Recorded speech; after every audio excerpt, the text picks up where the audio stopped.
Samuel anointing David as king.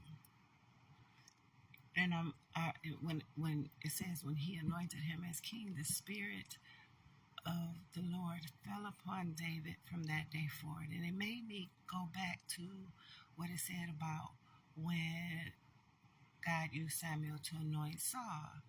It said that God changed his heart.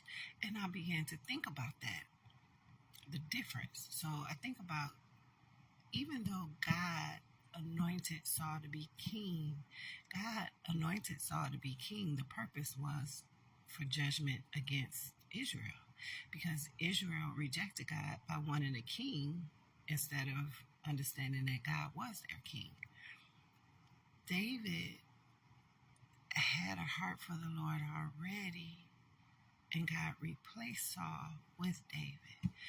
And that really got me to thinking how about two things. How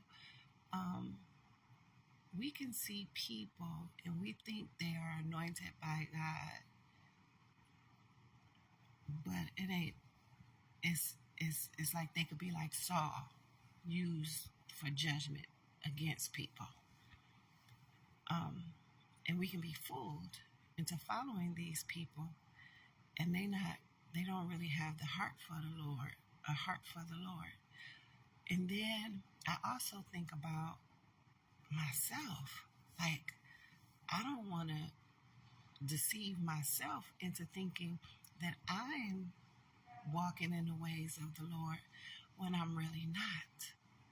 Like, we really have to be careful. We have to check ourselves on a very regular basis. I pray and ask God to change my heart regularly, because I could be thinking I'm doing the right thing and I'm all the way totally wrong, and God is not receiving anything that I am offering to him. I don't want that. My greatest fear is to go and meet God and for him to say, "Depart from me, you worker of iniquity, I never knew you." I don't want that. I living my life with God on my tongue, and then to go and meet him and he rejects me. I don't want that. And I don't want to deceive myself into thinking that I am on the Lord's side when I'm not. I don't want to be following people thinking they on the Lord's side and they not. Self-check and talking to God on a very regular basis, asking him where I need to be, and not just going and doing things I want to go and do. That's my 2 cents.